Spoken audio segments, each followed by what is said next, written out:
Elon, hey, welcome back to TED. It's great to have you here. Thanks for having me. So, in the next half hour or so, we're going to spend some time exploring your vision for what an exciting future might look like, which I guess makes the first question a little ironic. Why are you boring? Yeah, I ask myself that frequently. We're trying to dig a hole under LA, and this is to create the beginning of what will hopefully be a 3D network of tunnels to alleviate congestion. So, I mean, right now, I think one of the most soul-destroying things is traffic. It affects people in every part of the world. It takes away so much of your life, and it's horrible. It's particularly horrible in LA.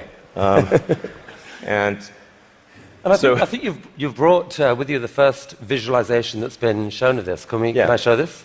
Yeah, absolutely. So this is the first time, just to sort of show what we're talking about. So there are a couple of key things that are important in having a 3D tunnel network. First of all, you have to be able to integrate the entrance and exit of the tunnel seamlessly into the fabric of a city.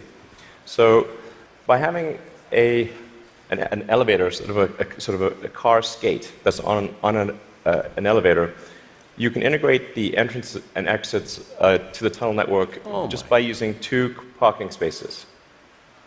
And then the car gets on a skate. There's no speed limit here, so we're designing this to be able to operate at 200 kilometers an hour, about 200 kilometers an hour, or about 130 miles per hour. So you should be able to get from, say, Westwood to LAX in 6 minutes, 5-6 minutes. So possibly initially done as like on a sort of toll road type basis. Yeah. Which I guess alleviates some traffic from the surface streets as well. So I don't know if people noticed it in the video, but there's no real limit to how many levels of tunnel you can have. So you can go much further deep than you can go up. The deepest mines are much deeper than the tallest buildings are tall. So you can alleviate any arbitrary level of urban congestion with the 3D tunnel network. This is a very important point. So a key rebuttal to the tunnels is that if you add one layer of tunnels, then that will simply alleviate congestion. Will get used up, and then you'll be back where you started, back with congestion. But you can go to any arbitrary number of tunnels, any number of levels. But people assume traditionally it's incredibly expensive to dig, and that would block this idea. Yeah. Well, they're right. To give you an example, the LA subway extension, which is, I think it's a 2.5-mile extension, that was just completed for $2 billion. So it's roughly $1 billion a mile to do the subway extension in LA. And this is not the highest utility subway in the world. It's quite difficult to dig tunnels normally. I think we need to have at least a 10-fold improvement in the cost per mile of tunneling. And how could you achieve that? I guess, actually, if you just do 2 things, you can get to approximately an order of magnitude improvement, and I think you can go beyond that. So the first thing to do is to cut the tunnel diameter by a factor of 2 or more. So a single road lane tunnel would, according to regulations, has to be 26 feet, maybe 28 feet in diameter to allow for crashes and emergency vehicles and sufficient ventilation for combustion engine cars. But if you shrink that diameter to what we're attempting, which is 12 feet, which is plenty to get an electric skate through, you drop the diameter by a factor of 2 and the cross-sectional area by a factor of 4. So, and the tunneling cost scales with the cross-sectional area. So that's roughly a half order of magnitude improvement right there. Then tunneling machines currently tunnel for half the time, then they stop, and then the rest of the time is putting in reinforcements for the tunnel wall. So if you design the machine instead to do continuous tunneling and reinforcing, that'll give you a factor of 2 improvement. Combine that and it's a factor of 8. Also, these machines are far from being at their power or thermal limit. So you can jack up the power to the machine substantially. I think you can get at least a factor of 2, maybe a factor of 4 or 5 improvements on top of that. So I think there's a fairly straightforward series of steps to get somewhere in excess of an order of magnitude improvement in the cost per mile. Our target actually is we've got a pet snail called Gary. This is from Gary the snail from South Park. I mean, sorry, SpongeBob SquarePants. So Gary is capable currently he's capable of going 14 times faster than a tunnel boring machine. Okay. You want to beat Gary? We want to beat Gary. Yeah. He's not a patient little fellow, and we want that will be victory. Victory is beating the snail. But a lot of people dreaming about future cities, they imagine that actually the solution is sort of flying cars, drones, etc. You go above ground. Why isn't that a better solution? You save all that tunneling cost. Right. I'm in favor of flying things. Obviously, I do rockets, so I like things that fly. This is not some inherent bias against flying things, but there is a challenge with flying cars in that they'll be quite noisy. The wind force generated will be very high. Let's just say that if something's flying over your head, if there are a whole bunch of flying cars going all over the place, that is not an anxiety-reducing situation. You don't think to yourself, well, I feel better about today. You're thinking, like, did they service their hubcap? Or is it going to come off and guillotine me as they're flying past? And so you've got this vision then, future cities with these rich 3D networks of tunnels underneath. Is there a tie-in here with Hyperloop? Could you apply these tunnels to use for this Hyperloop idea you released a few years ago? Yeah, so we've been sort of puttering around with the Hyperloop stuff for a while. We built a Hyperloop test track adjacent to SpaceX just for a student competition to encourage innovative ideas in transport. It actually ends up being the biggest vacuum chamber in the world after the Large Hadron Collider by volume. So it was sort of quite fun to do that, but it was kind of a hobby thing. And then we think we might. So we developed a little pusher car to push the student pods, but we're going to try seeing how fast we can make the pusher go if it's not pushing something. Huh. So, I mean, like, sort of cautiously optimistic we'll be able to be faster than the world's fastest bullet train, even in a 0.8-mile stretch. Whoa. Good brakes. Yeah. I mean, it's either going to smash into tiny pieces or. But you can picture then a Hyperloop in a tunnel, yes, running quite long distances. Exactly. So in looking at tunneling technology, it turns out that in order to make a tunnel, you have to, in order to seal against the water table, you've got to typically design a tunnel wall to be a good to about 5 or 6 atmospheres. So to go to vacuum is only 1 atmosphere, or near vacuum. So actually, it sort of turns out that automatically, if you build a tunnel that is good enough to resist the water table, it is automatically capable of holding vacuum. Huh. So, yeah. And so you can actually picture this, like what kind of length tunnel is in Elon's future to running Hyperloop? Yeah, I think there's no real length limit. You could dig as much as you want. I think if you were to do something like a DC to New York Hyperloop, I think you'd probably want to go underground the entire way because it's a high density area. You're going under a lot of buildings and houses, and if you go deep enough, you cannot detect the tunnel. Sometimes people think, well, it's going to be pretty annoying to have a tunnel dug under my house. Like, if that tunnel is dug more than about 3 or 4 tunnel diameters beneath your house, you will not be able to detect it being dug at all. In fact, like if you're able to detect the tunnel being dug, whatever device you're using, you can get a lot of money for that device from the Israeli military, who's trying to detect tunnels from Hamas, and from the US Customs and Border Patrol that trying to detect drug tunnels. So the reality is that Earth is incredibly good at absorbing vibrations, and once the tunnel depth is below a certain level, it is undetectable. Maybe if you have a very sensitive seismic instrument, you might be able to detect it. So you've started a new company to do this called The Boring Company. Very nice, very funny. But what's funny about that? How much of your time is this? It's maybe 2 or 3%.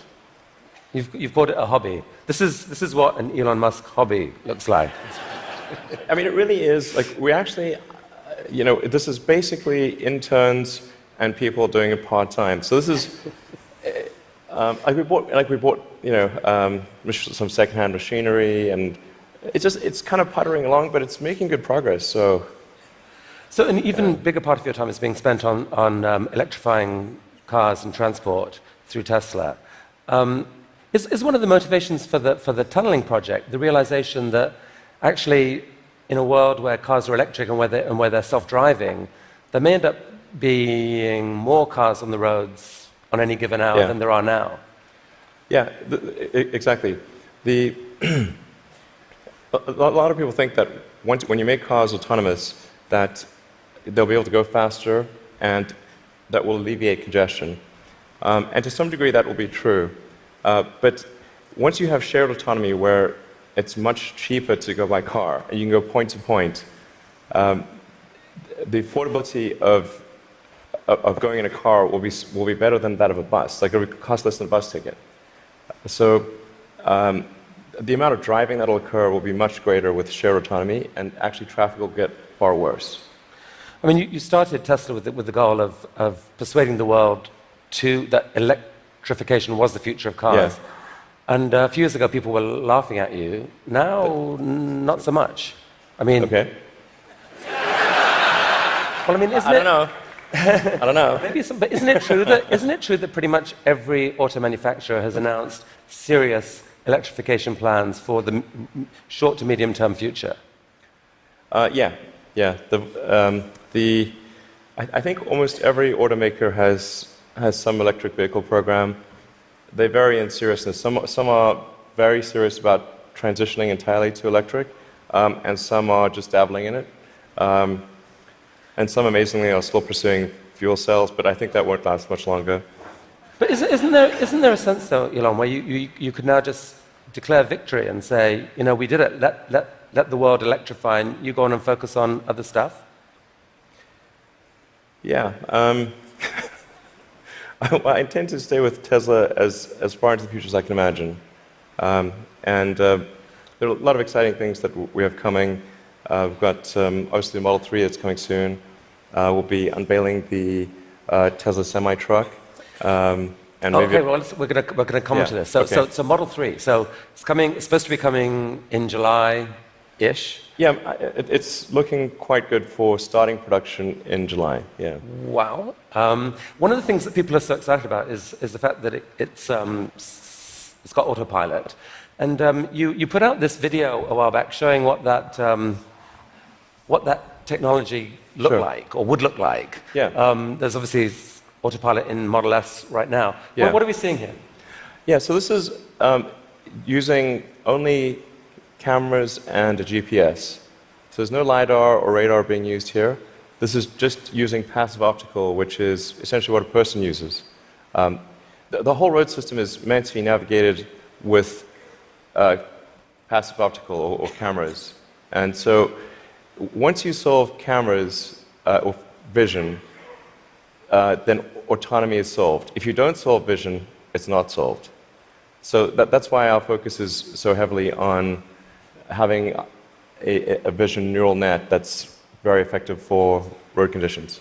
Right. Many other people are going the LiDAR route. You want cameras plus radar is most of it. You can absolutely be superhuman with just cameras. Like, you could probably do 10 times better than humans with just cameras. So the new cars being sold right now have eight cameras in them. That they can't yet do what that showed. When will they be able to? I think we're still on track for being able to go cross-country from LA to New York by the end of the year, fully autonomous. Okay, so a car, by the end of the year, you're saying someone's going to sit in a Tesla without touching the steering wheel, tap in New York, off it goes, won't have to ever touch the wheel by the end of 2017. Yeah, essentially November or December of this year, we should be able to go from, all the way from a parking lot in California to a parking lot in New York, no controls touched at any point during the entire journey.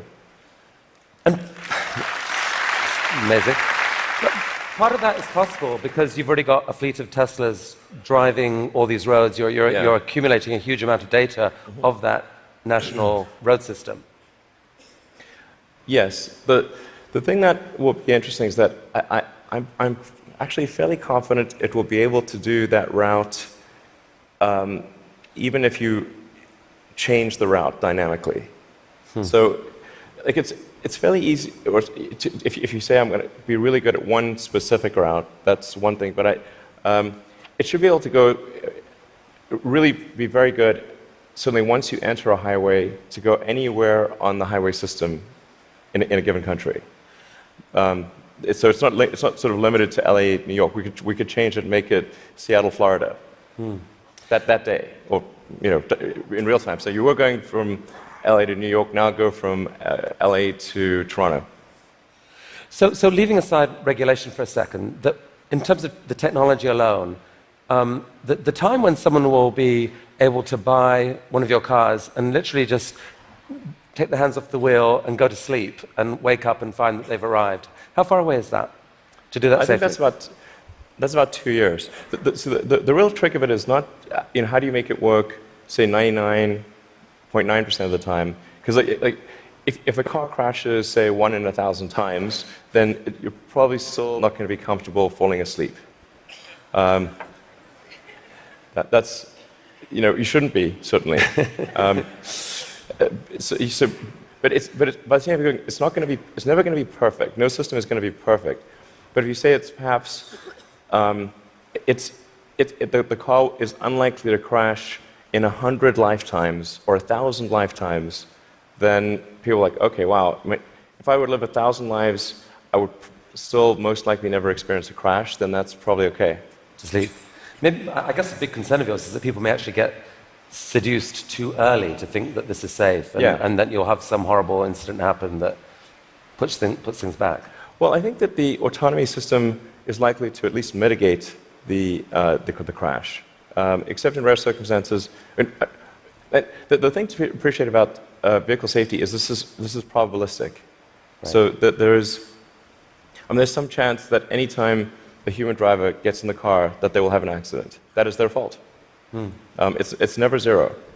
And so the key threshold for autonomy is how much better does autonomy need to be than a person before you can rely on it. But once you get that literally safe hands-off driving, the power to disrupt the whole industry seems massive, because at that point you've spoken of people being able to buy a car, drops you off at work, and then you let it go and provide a sort of Uber-like service to other people, earn you money, maybe even cover the cost of your lease of that car. Exactly. So you can kind of get a car for free. Is that really likely? Yeah, absolutely. This is what will happen. So there will be a shared autonomy fleet where you buy your car and you can choose to use that car exclusively. You could choose to have it be used only by friends and family, only by 5-star other drivers who are rated 5-star. You can choose to share it sometimes, but not other times. That's 100% what will occur. It's just a question of when. Wow. So you mentioned the Semi, and I think you're planning to announce this in September, but I'm curious whether there's anything you could show us today. I will show you a teaser shot of the truck. Teaser shot. It's live. Okay. No, that's definitely a case where we want to be cautious about the autonomy features. Yeah. Because just we can't see that much of it, but it doesn't look like just a little friendly neighborhood truck. It looks kind of badass. What sort of semi is this? So this is a heavy-duty, long-range semi-truck. So it's like the highest weight capability and with long range. So essentially, it's meant to alleviate the heavy-duty trucking loads. And this is something which people do not today think is possible, to think the truck doesn't have enough power or it doesn't have enough range.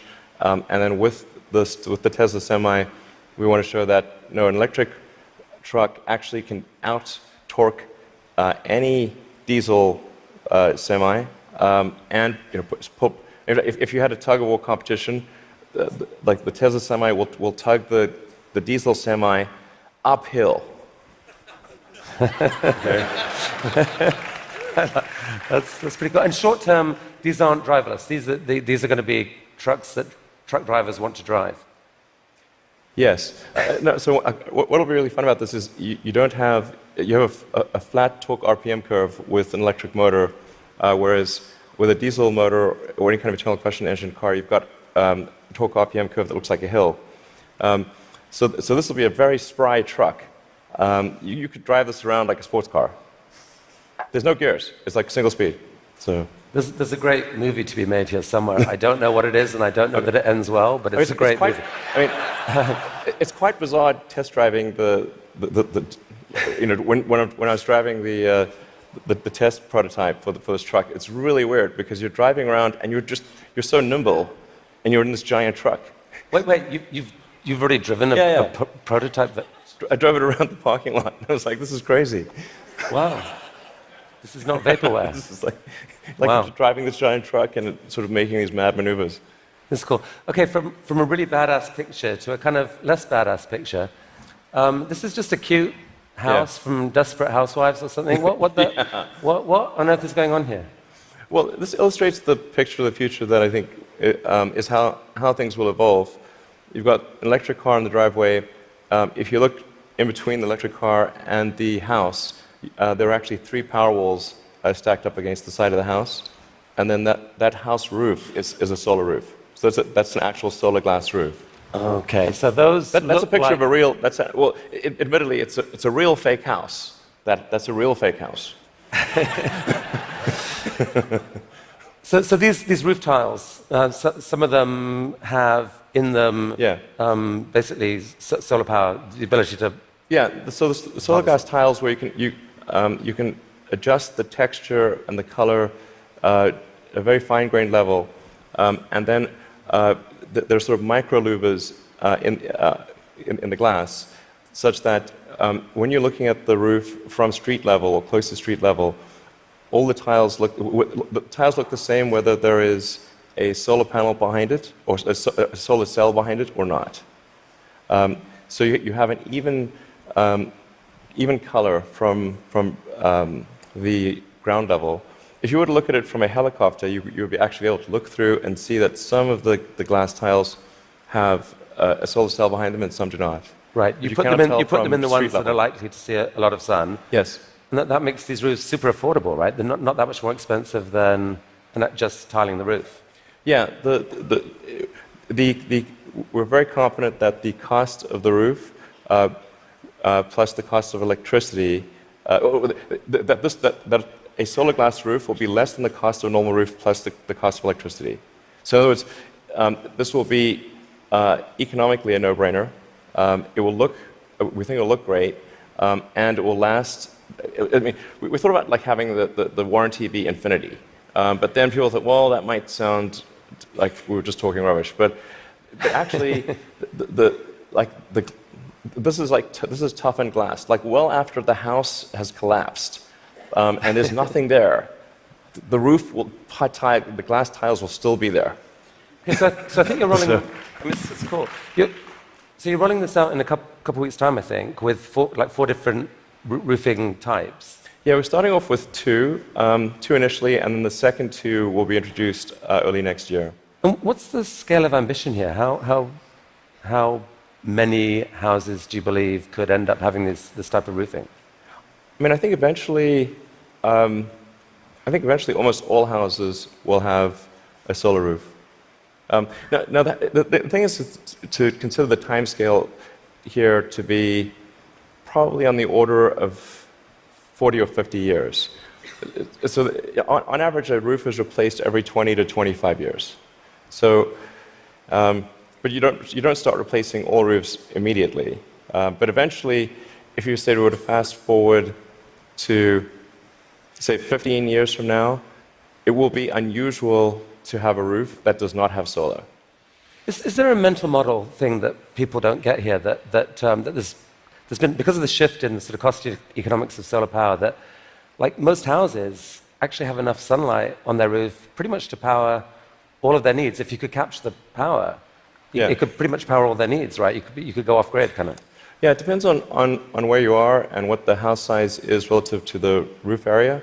But yeah, it's a fair statement to say that most houses in the US have enough roof area to power all the needs of the house. Okay, so the key to the economics of the cars, the these houses, is the falling price of lithium-ion batteries, which you've made a huge bet on as Tesla. In many ways, that's almost the core competency. And you've decided that to really own that competency, you just have to build the world's largest manufacturing plant and kind of double the world's supply of lithium-ion batteries. Yeah. With this guy. What is this? Yeah, so that's the Gigafactory. The progress so far in the Gigafactory. Eventually, you can sort of roughly see that there's sort of a diamond shape overall. And when it's fully done, it'll look like a giant diamond, or that's the idea behind it. And it's aligned on true north. There's a small detail there. And capable of producing eventually 100 gigawatt hours of batteries a year? 100 gigawatt hours. I think probably more, but yeah. And they're actually being produced right now already here, right? Yeah, we're in production already. You guys put out this video. Yeah. I mean, does that speed it up, or? That's the slowed down version. So how fast does it actually go? Well, when it's running at full speed, you can't actually see the cells without a strobe light. It's just blur. And one of your core ideas, Elon, about what makes an exciting future is a future where we no longer feel guilty about energy. Help us picture this. I mean, how many gigafactories, if you like, does it take to get us there? It's about 100, roughly. It's not 10, it's not 1,000, most likely 100. See, I kind of find this amazing. Like, you can actually picture, if that's right, you can picture what it would take to move the world off this vast fossil fuel thing. It's like you're building one, costs $5 billion, maybe the next one, or whatever, $5 to $10 billion. Yeah. Like, it's kind of cool that you can picture that project. And you're planning to do a Tesla, or at least announce another two this year. I think we'll announce locations for somewhere between 2 and 4 gigafactories later this year. Yeah, probably 4. Whoa. Okay. I can't tease. No more teasing from you for here. Like, where? Continent? You can say no. We need to address a global market. Yeah. Okay. This is cool. I think we should talk for global market. So I have to ask you one question. I'm going to ask you one question about politics. Only one. I'm kind of sick of politics, but I do need to ask you this. You're on a body now giving advice to a guy who has said he doesn't really believe in climate change, and there's a lot of people out there who kind of think you shouldn't be doing that. They'd like you to walk away from that. What would you say to them? Well, I think that first of all, I'm just on 2 advisory councils where the format consists of going around the room and asking people's opinion on things. And so there's like a meeting every month or 2. that's the sum total of my contribution. But I think to the degree that there are people in the room who are arguing in favor of doing something about climate change, or other certain social issues. I've used the meetings I've had thus far to argue in favor of immigration and in favor of climate change. And if I hadn't done that, that wasn't on the agenda before. So maybe nothing will happen, but at least the words were said. Okay. So let's talk SpaceX and Mars. Last time you were here, you spoke about this, what seemed like a kind of incredibly ambitious dream to develop rockets that are actually reusable. And you've only gone and done it.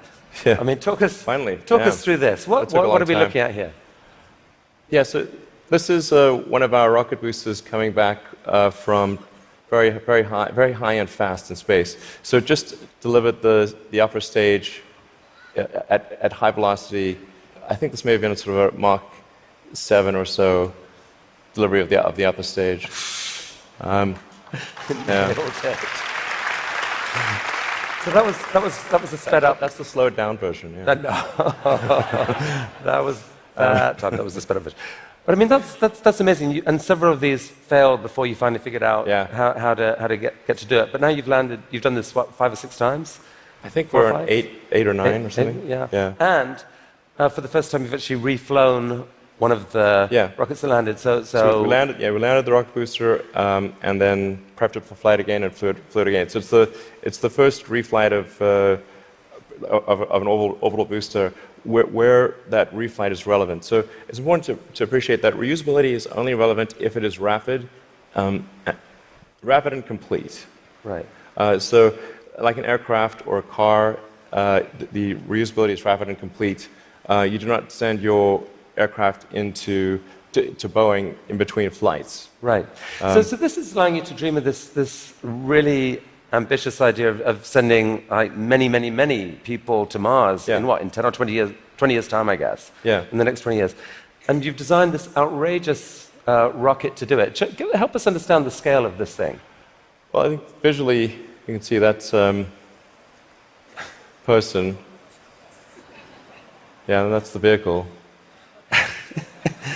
So if that was a skyscraper, that's like a 40. Did I read that? 40 stories. Yeah, maybe a little more. Yeah.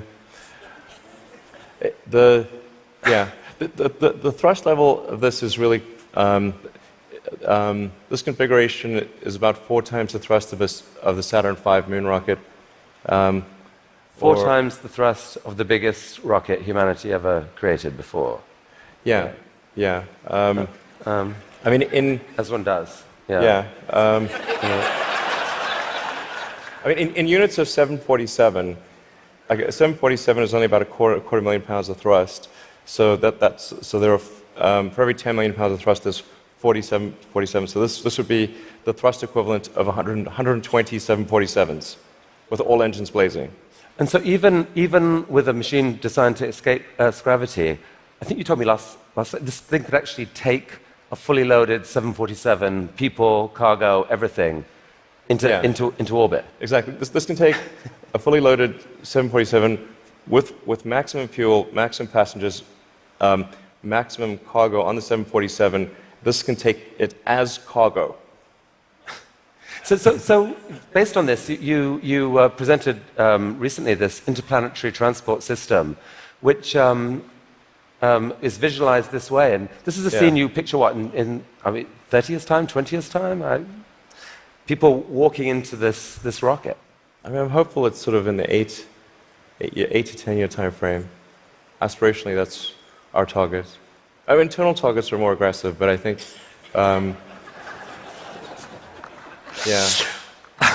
Okay. So this vehicle seems quite large, and is large by comparison with other rockets. I think the future spacecraft will make this look like a rowboat. I mean, this is the future spaceships will be truly enormous. Why, Elon? Because why do we need to build a city on Mars with 1 million people on it in your lifetime, which I think is kind of what you've said you'd love to do.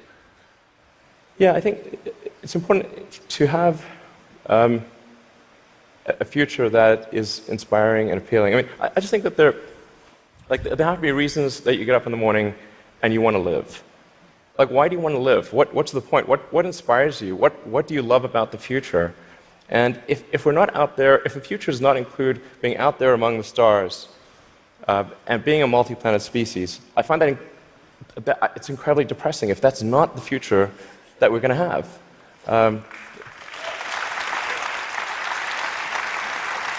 People want to position this as an either-or, that there are so many desperate things happening on the planet now, from climate to poverty to, you pick your issue.